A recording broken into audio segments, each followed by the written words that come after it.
ACB చరిత్రలోనే అతిపెద్ద భారీ అవినీతి తిమింగలం చిక్కింది. భారీ మొత్తంలో అక్రమాస్తులు బహిర్గతమయ్యాయి. ఓపెన్ మార్కెట్ విలువే 400 కోట్లు ఉంటుందని అంచనా వేస్తున్నారు. ఈ స్థాయిలో అక్రమార్జన కూడబెట్టింది రవాణా శాఖలో పనిచేస్తున్న Mahabubnagar deputy commissioner DTC Mood Kishan.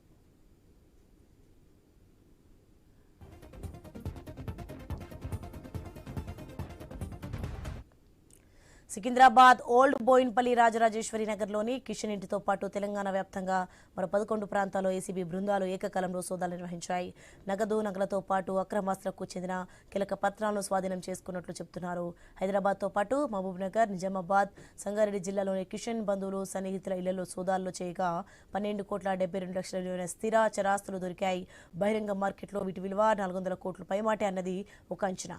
ఆ మధ్య నీటిపారుదల శాఖ ఇంజనీర్ల అక్రమాస్త్రను ఏసీబీ గుర్తించినా వాటికంటే కిషన్ ఆస్తిపాస్తులే అధికమని చెప్పుకుంటున్నారు. ప్రస్తుతం కిషన్ ను అరెస్ట్ చేసి రిమాండ్ కు తరలించారు.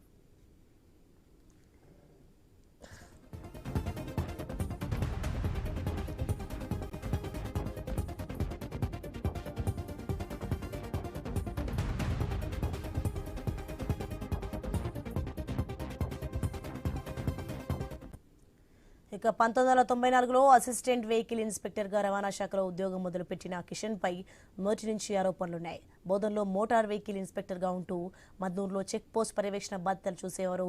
నిజామాబాద్లోనూ ఎంవీఐగా పనిచేయడంతో ఆ సమయంలోనే వారిని కూడబెట్టినట్లు సందేహిస్తున్నారు.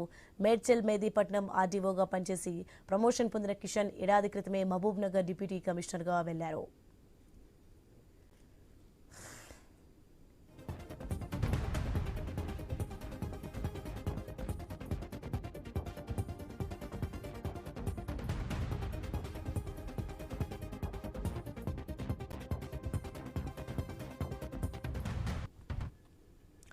ఇక ఏసీబీ గుర్తించిన కిషన్ ఆస్తుల్లో చాలా ఉన్నాయి. వాటిలో నిజామాబాద్లోని ప్రముఖ లగ్జరీ హోటల్లో 50% వాటా గుర్తించారు.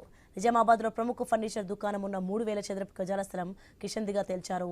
నిజామాబాద్లోని అశోక టౌన్షిప్లో 2 ఫ్లాట్లు, సంగారెడ్డి జిల్లా నిజాంపేట రెవెన్యూ డివిజన్ పరిధిలో 31 ఎకరాల వ్యవసాయ భూమి, నిజాంపేట మండలంలో 4,000 చదరపు అడుగుల విస్తీర్ణంలో పాలీ హౌస్, నిజామాబాద్ కార్పొరేషన్ పరిధిలో 10 ఎకరాల వాణిజ్య స్థలం, బ్యాంక్ బ్యాలెన్స్ 1,30,00,000, కిలో బంగారు ఆభరణాలు, Honda city car, Innova Crysta car ఉన్నట్లు ఏసీబీ అధికారులు గుర్తించారు. రెడ్డికి ఇదే అంశానికి సంబంధించి మరింత సమాచారం మా ప్రతినిధి మహబూబ్నగర్ నుంచి వెంకటేష్ ఫోన్లలో మరింత సమాచారం అందిస్తారు. ఎస్ వెంకటేష్, మొత్తానికి నిజామాబాద్ కార్పొరేషన్ పరిధిలో 10 ఎకరాల వాణిజ్య స్థలం ఉన్నట్లుగా గుర్తించారు. రవాణా శాఖలో అయితే డిప్యూటీ కమిషనర్ 400 కోట్లకు పైగా ఆస్తులు గుర్తించారు. దీనికి సంబంధించిన డీటెయిల్స్ ఏంటి?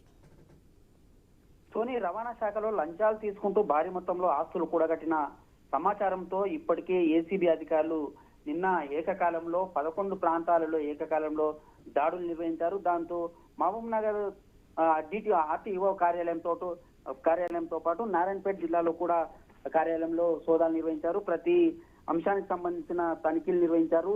ఫైళ్లను చెక్ చేశారు. అక్కడ సిబ్బందితో కూడా వాళ్ళు ఆరా తీశారు. అంటే గత ఏడాది నుంచి కిషన్ నాయక్ డిప్యూటీ కమిషనర్ గా ఇక్కడ పనిచేస్తున్నారు మహబూబ్ నగర్ లో. దానికి సంబంధించి ఆయనపై గతంలో కూడా పలు ఆరోపణలు వచ్చిన అధికారులు కూడా చూసి చూడనట్లుగా వివరించిన పరిస్థితి కనిపించింది. కానీ మొత్తానికి పూర్తి సమాచారంతో ఏసీబీ అధికారులు మాత్రం నిన్న 11 ప్రాంతాలలో ఆయన ఎక్కడెక్కడ పనిచేశారు అంటే నిజామాబాద్, నారాయణపేట, సంగారెడ్డి ఇలా ప్రతి ఆర్టీఓ కార్యాలయంలో పనిచేసిన కాలంలో ఆయన ఆస్తులు ఎక్కడ కూడబెట్టారు, ఎలాంటి స్థిరాస్తులు తీసుకున్నారా లేక ఇతర వ్యాపారాల పెట్టుబడి పెట్టారనే దానిపైన కూడా ఏకకాలంలో అధికారులు అయితే క్షుణ్ణంగా పరిశీలించాలి. ఇప్పటికే ఆయన వద్ద ఉన్న మొత్తం విలువ అంటే ఎక్కడైతే డాక్యుమెంట్లు కానీ ఇక్కడ ఆస్తి విలువ కానీ 12.72 కోట్లు అని గవర్నమెంట్ ప్రకారం చూసుకుంటే కానీ 400 కోట్ల పైనే ఆస్తులు అయితే కూడబెట్టినట్లు తెలుస్తుంది. మొత్తానికి నిజామాబాద్ లో ఎక్కువగా ఆస్తులు ఉన్నట్లు తేల్చారు అధికారులు కూడా. దాంతో పాటు సంగారెడ్డి దానికి సంబంధించిన మహబూబ్నగర్ లో మాత్రము ఎక్కడ కూడా ఈ ఆస్తి కూడా లభించలేదు. కేవలం అక్కడ కార్యాలయంలో తనిఖీలు నిర్వహించారు. అతని వ్యవహార శైలి, అతను రోజు వచ్చే కార్యక్రమాలు, దాంతో పాటు ముఖ్యంగా ఈ దళారీ వ్యవస్థ ఆర్టీఓ కార్యాలయంలో పనిచేసే దళారీ వ్యవస్థ, దానికి సంబంధించిన ఆ ఏజెంట్లు ఉన్నారో ఆ ఏజెంట్ల వద్ద నుంచి ఈయన డబ్బులు ఎట్లా తీసుకునేవారు దానిపైన కూడా చాలా క్షుణ్ణంగా పరిశీలించారు. సిబ్బందిని కూడా 1 గంట పాటు అక్కడనే ఒక ప్రత్యేక గదిలో ప్రత్యేక బృందం డిఎస్పీ శ్రీనివాస్ ఆధ్వర్యంలో ఈ ప్రత్యేక బృందాలు వచ్చి నిఘా ఏర్పాట్లు చేసి దానికి సంబంధించిన ఎక్కడికక్కడే ఏ రికార్డు కూడా రేపు బయటికి వెళ్లకుండా ప్రత్యేక గంట 2 గంట నుంచి 3 గంటల వరకు అయితే ఆ మొత్తం సిబ్బందిని అయితే ఒక ప్రత్యేక గదిలో ఉంచి వారి నుంచి వివరాలు సేకరించారు. మొత్తాన్ని చూస్తుంటే ఏసీబీ దాడుల్లో మాత్రం ఈ పెద్ద తిమింగిలమని చెప్తున్నారు. 400 కోట్ల పైచిలకు ఆస్తులు కూడబెట్టిన వ్యవహారం అయితే ఏసీబీకి అయితే పెద్ద అచీవ్మెంట్ అని చెప్తున్నారు. దీంతో పాటు గతంలో కూడా ఈ ఆర్టీఏ కార్యాలయం పైన కూడా చాలా ఆరోపణలు వచ్చాయి. గతంలో 2-3 కూడా సస్పెన్షన్ అయిన సంఘటనలు చోటు చేసుకున్నాయి. ఈ నేపథ్యంలో ఉమ్మడి పాలమూరు జిల్లా వ్యాప్తంగా చూసుకుంటే కూడా అక్కడ పెబ్బేరు, నాగర్ కర్నూలు, వనపర్తి, నారాయణపేట జిల్లాలో కూడా చాలా మంది అధికారులు ఇలాంటి అవినీతి ఆరోపణలు ఎదుర్కొంటున్నారు.